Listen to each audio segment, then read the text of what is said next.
Hey there, everybody. Welcome to our review of NCIS Season 19, Episode 8, titled Peacekeeper. This is an episode that really, it felt like we had like these little interesting nuggets in here, and I wanted more and more of them, but I think at times we got a little bit bogged down with the case of the week. Not that that is a surprise, given that this is a case of the week show now, apparently. Yes, it is. It is found back to its roots where it really is more about the case of the week. This is back to being that TV comfort food where you can jump in and jump out at any time. But we did get to know a little bit more about the team, about, some of the new players on the team. And I appreciate that. There's so many new people that we really do need some time to get to know everybody. And we are going back to the world of Knight in Shining Palmer. It is happening, everyone. Listen, Oh, I feel like it's happening. we all need an NCIS related ship to be incredibly delusional about until the writers inevitably break our hearts. And this is our opportunity to do that very thing.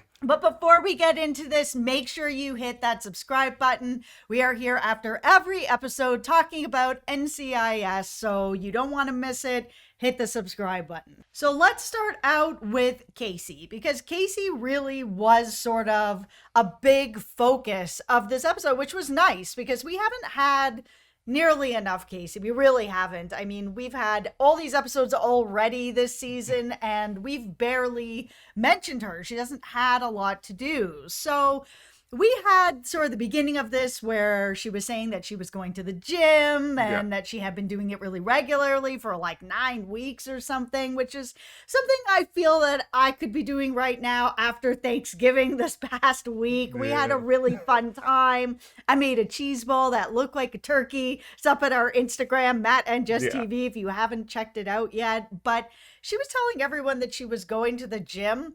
But really, she was going to Krav Maga, which is a martial art. It's a military martial art. And I found it kind of strange that she was hiding that she was going to martial arts classes because, I mean, it's pretty common. I have a really small circle, like social circle of friends, and I've got a pretty big family. But I mean, out of the people that I know, four of them go to jujitsu. My two twin cousins do kendo. One of my cousins, she runs a dojo.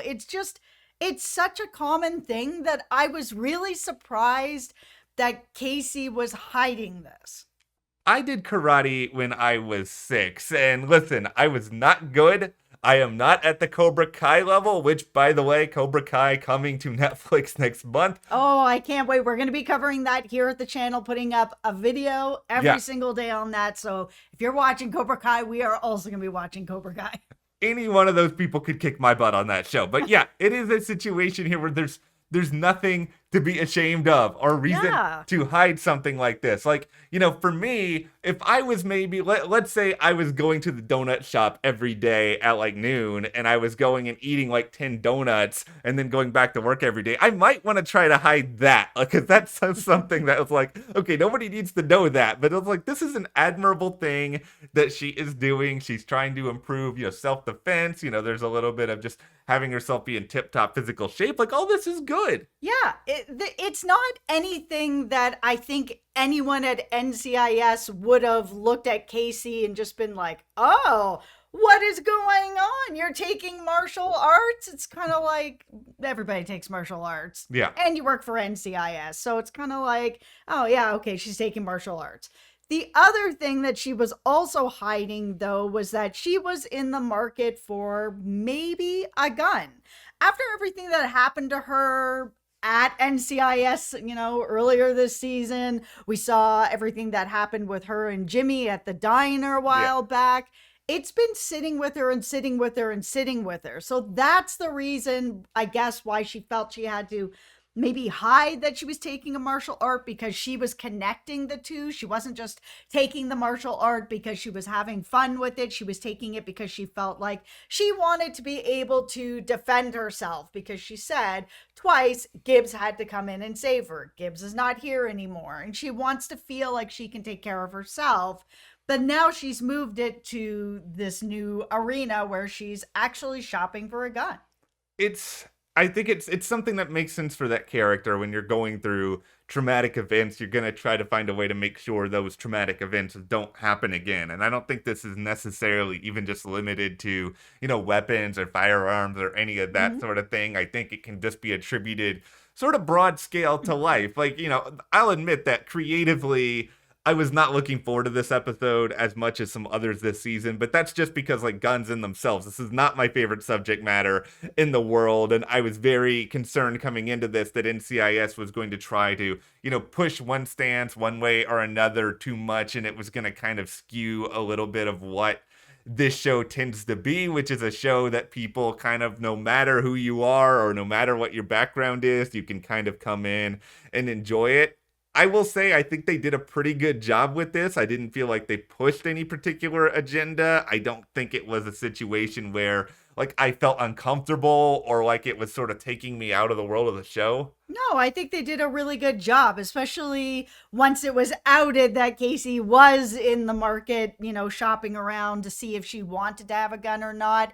And she started asking other people. She asked Parker, she talked to Yeah. Knight, sort of, what do you think? Where do you stand on it? And I liked a lot of the responses where, we heard Parker say, yeah, I have mine. I'm glad I have mine, but I'm glad that you're taking your time to figure out, do you want it or do you not want it? That's fine too. Like, it's sort of the better way to handle an episode like this where you get to hear all the Yeah. different sides of, like, yeah, I have one, I like it.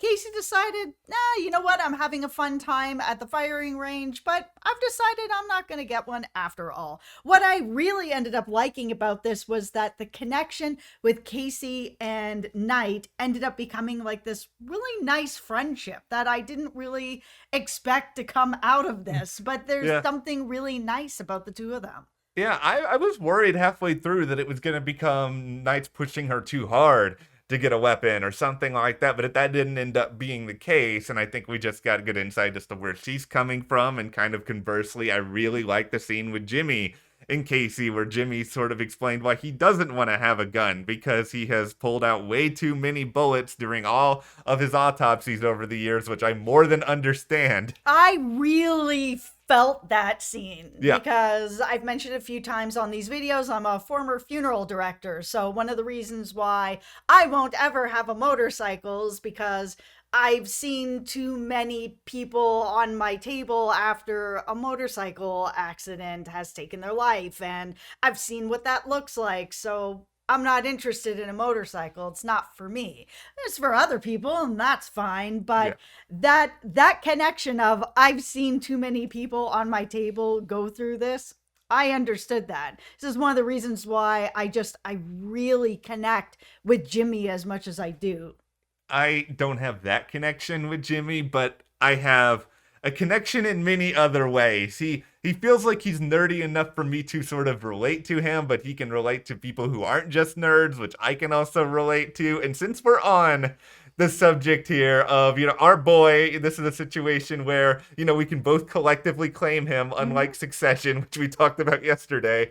This scene with Palmer and Jessica Knight, this is the first time, like, we have been on here shipping them for a little while now. Mm-hmm. This is the first time I have felt like NCIS, like the show, has like actually put something on screen that really felt like they might be going in this direction and that we're just not crazy over on this end. No, like, if the show is not really looking to push it in that direction, these two actors just have natural chemistry together where they're in a room and you sort of can just feel that there's something kind of there. It's sort of like what was going on with Mark and Maria Bello. They're friends outside of the show, and they'd been friends for a really long time. And I think that helped have this natural chemistry because there was friendship there, that it was just a little more natural when they're actually acting, that there can be some chemistry there. Yeah, and just from like the little behind the scenes tidbits or whatever, it seems like Brian and Katrina get along like really well. Maybe that does inform them having a good relationship on camera. And And we've we've seen this on other shows too. Over on Succession, the two actors that play Roman and Jerry are friends in real life, and they, have a flirtation, and it's all really fun and games, and they were bringing it onto the show as well. Same thing. The writers saw that they had this like fun, ridiculous flirtation. It was like, here we go. Let's go with a little bit of a relationship with these two. And I want to believe in my heart that NCIS is like, let's not do the same thing that we do every single time, which is I don't believe have that. the two agents get together. Oh, yes. I thought you were going to be like, give us a ship and then take it away. See, listen, they do the kiss of death. They do that too, and hopefully, knock on wood, that's not going to be happening anytime soon. But we need the Knight and Shining Palmer, because Knight and Torres, no offense to Knight or Torres, we just had Bishop and Torres, and we had Tony and Ziva. We don't need the same thing again. No, it's enough. No, and that stuff to me, the Knight and Palmer stuff, even just shipping aside, I think that was probably the strongest scene of the episode, because I feel like it alluded towards there's something that happened in Jessica Knight's past that when cases get really personal and emotional, it's triggering something in her. And I don't think it's just about her losing her team last season. No, it was sort of brought up that it was getting a little soap opera-y, and I'm kind of just wondering if maybe we're gonna learn maybe something, like maybe things got really messy. She was maybe married, maybe there was affairs, maybe there was drama, like I don't know, but there's definitely a crack open in that door now to know a little bit more about what is going on there, because there's something, and yeah, it doesn't feel like it's about her losing her team. No, and we NCIS, they have this little tendency of, okay, we will give you a few little tidbits about a character right away, but we're not going to give you like the big story on them for a few weeks because we're afraid people are going to complain that they're seeing too much of a new character or whatever. So maybe early next year we get to see it. Okay, so let's talk about Parker. Jimmy had a good night tonight. Yeah, he really did. Okay, so there was a really great scene with Parker and Jimmy as well, where Parker started kind of laughing at the inappropriateness of some of the dark humor that sometimes is on the show, and he's sort of like giggling at it, which, reminds me of one of my favorite YouTubers, PewDiePie. He also is like that when he's talking about inappropriate stuff. He'll just start kind of giggling about stuff. I was just like, I feel that when sometimes things are just so strange and inappropriate, you just can't help but laugh. I felt that just personally because I do that. Like, it's just when I'm nervous, I laugh. And it's just this situation where you don't want to be sort of rude in this sort of situation. It's like if somebody's having a good time, you don't want to sit there and be like, that's rude, because then you're just going to make them feel bad for having their own sense of humor. Okay, so let's also talk about, this is the one part of the episode where I was just kind of like, okay, you could have given McGee the job. We are far into this video now. If you are still watching, we're about to talk about this again. And the reason why is we were set up that McGee did not take Gibbs's job because he felt like he was just going to be the job like Gibbs was, and that he was not going to have time for his family. We had two examples in this of Parker doing the opposite of that and doing this job. So he went in and spoke to Jimmy, told Jimmy, do not stay all night. Do not pull an all-nighter. Go home and tuck your daughter in. I do not want to see you here at midnight. You will get fired. That kind of a joke to really push Jimmy to go home. You're not the job.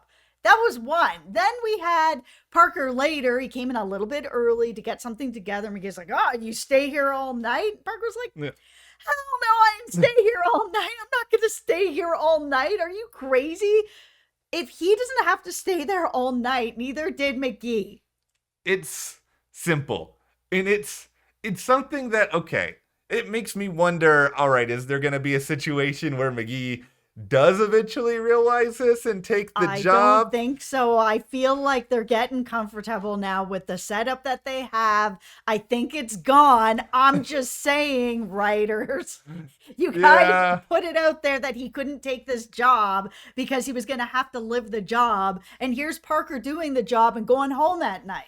It's just a very different sort of environment than Gibbs, and I think in general this episode makes me wonder, why does Gibbs have to be there all night or do these weird hours if he didn't really have to? Is he just because I don't think he's just stretching the hours out to be at work. I don't know if Gibbs just knew anything else to do. No, Gibbs needed the job. That's why Gibbs would put in the extra hours. He needed the job, he needed the distraction, and he needed it for his stability. He said that a couple times. I think Parker just doesn't need that. He's a different guy. He's got different life. He wants life-work balance. And it seems like the team in general is getting work-life balance now. Everybody, because Jimmy was overworked too. Remember when he was gonna have an assistant? Where did that person go? Like, he still needs an assistant, by the way, in NCIS. And Yeah. never gonna give him one. But I will applaud the writers a little bit on continuing to reference Gibbs. They're not doing the thing where they're just pretending that he was never a part of the show, which a lot of shows out there do at this point. Yeah, they had this really nice sort of Torres wants to fix up a car, and of course it's brought up, oh, like the boat, which I don't think they needed to straight out say. I think we all got it. Yeah. The NCIS audience is a smart audience. We all saw the connection there. Yeah. But it's nice to be continuing on the tradition that someone else on the team is going to do some rebuilding. Yeah, I enjoyed that. I enjoyed a lot of this episode more so than I thought I would. Case of the week, I'm still kind of just like, yeah, I could take this one or leave it. It's not that exciting. But hey, Jimmy, do it. This is your opportunity. I know you've been grieving for a while, but some time has passed. You and Jessica and I, let's make it happen. We are here to offer we can help you guys wedding plan. We can do whatever, you need. One conversation. Okay, well, let us know what you guys thought about this episode of NCIS, and also hit that like button and subscribe. We are here talking about every single episode of this show, plus Dexter New Blood, Succession. Yep. All sorts of good stuff happening right now. Thank you for watching, and we will see you here next time.